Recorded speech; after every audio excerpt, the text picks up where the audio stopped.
नमस्कार दोस्तों, आज आपको बताने वाला हूं कि स्कूल के रजिस्ट्रेशन का प्रोसेस क्या होगा, कैसे आप एक स्कूल को ट्रस्ट या एनजीओ के रूप में रजिस्टर्ड करा सकते हैं और रजिस्टर्ड स्कूल को आप चला सकते हैं।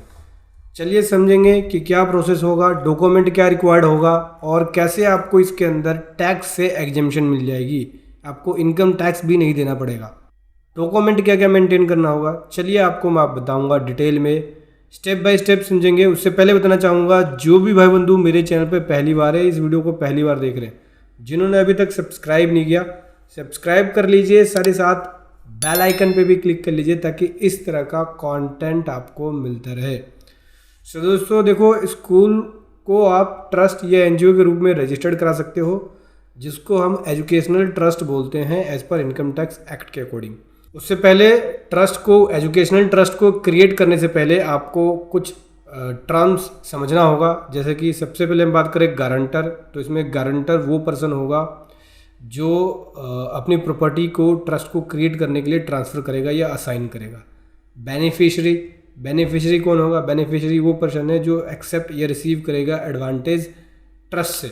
ट्रस्टी कौन है? ट्रस्टी वो है जो ट्रस्ट के ऊपर कंट्रोल रखेगा, फंड का, ट्रस्ट की प्रॉपर्टी का, डिसाइड करेगा कि उसको किस हिसाब से और क्या क्या एक्टिविटीज़ करनी है, कैसे फंड को अप्लाइड करना है।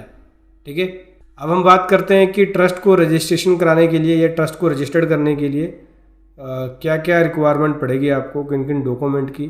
तो एक कवर लेटर चाहिए होगा आपको, मेमोरेंडम ऑफ एसोसिएशन बनाना होगा, आर्टिकल ऑफ एसोसिएशन बनाना होगा, जो प्रेसिडेंट होगा ट्रस्ट का उसको एफिडेविट देना होगा, नोटराइज, एनओसी चाहिए होगा लैंडलॉर्ड से, जहाँ भी आप ट्रस्ट खोल रहे हैं तो वहाँ जिसके नाम से प्रॉपर्टी है उससे एनओसी चाहिए होगा, जो भी लैंडलॉर्ड है।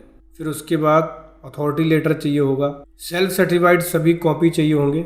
ठीक है, एजुकेशनल ट्रस्ट से रिलेटेड जो भी एक्टिविटीज़ करोगे उसका एक ब्रीफ नोट चाहिए होगा, एड्रेस प्रूफ चाहिए होगा एजुकेशनल ट्रस्ट का। मोटिव क्या होना चाहिए एजुकेशनल ट्रस्ट का, वो आपको यहाँ पे डिसाइड करना होगा। तो जो भी ट्रस्ट डीड बनेगी उसके अंदर आपको मोटिव दिखाना होगा कि भाई ये हमारा मोटिव ये है क्रिएट करने का कि कैसे हम सोसाइटी के अंदर एजुकेशनल एक्टिविटीज़ सबसे कम दाम में या फिर फ्री देंगे। रिस्पॉन्सिबिलिटीज़, ऑब्लिगेशंस जो ट्रस्टी की होगी वो सारी लिस्टिंग करनी होगी। ठीक है, section 11 to section 30 trust act में जो बताया हुआ है, इंडियन ट्रस्ट एक्ट में, उसके अकॉर्डिंग आपको देना होगा। कोई लिमिटेशन होता है जैसे कि सीबीएसई या आईसीएसई या स्टेट बोर्ड के अंदर कोई लिमिटेशंस हो एजुकेशनल ट्रस्ट का, तो देखो इधर कोई स्पेसिफाई एजुकेशनल ट्रस्ट का कोई स्पेसिफाई लिमिटेशन नहीं है। ठीक है, जो कि सीबीएसई, आईसीएसई। इनकम टैक्स की एग्जेम्पशन कैसे मिलती है? तो दोस्तों देखो, इनकम टैक्स की एग्जेम्पशन मिलती है वो एनुअल रिसिट्स के बेसिस पे होता है। आपको यहाँ पे सेक्शन 1023C के अंदर एग्जेम्पशन मिलती है। तो एग्जेम्पशन अगर आपकी 5 करोड़ तक की एनुअल रिसिट्स है या ग्रोथ रिसिट्स है या डोनेशन रिसीप्स है या फीस जो आपने रिसीट्स करी है, तो उस केस में आपको बिना अप्रूवल के, बिना किसी गवर्नमेंट अथॉरिटी के अप्रूवल के, बेसिकली बोले तो इनकम टैक्स डिपार्टमेंट के अप्रूवल के ही आपको एग्जेम्पशन मिल जाएगी। इसमें आपको बुक्स ऑफ अकाउंट्स को मेंटेन करना होता है, जैसे bank book, cash book, ledger, expenses register. ठीक है, आपको ईयरली बेसिस पे आईटीआर फाइल करनी होती है, ऑडिट कराना होता है। ठीक है, तो समझ गए कैसे आप एक ट्रस्ट को रजिस्टर्ड कराओगे। बाकी अगर आपको हमारी पेड सर्विसेज लेना है तो वो आप ले सकते हो, जहाँ पे ट्रस्ट रजिस्ट्रेशन की पेड सर्विसेज हम लोग देते हैं। एजुकेशनल ट्रस्ट, स्कूल को आप एज एजुकेशनल ट्रस्ट और एनजीओ के रूप में रजिस्टर्ड करा सकते हो।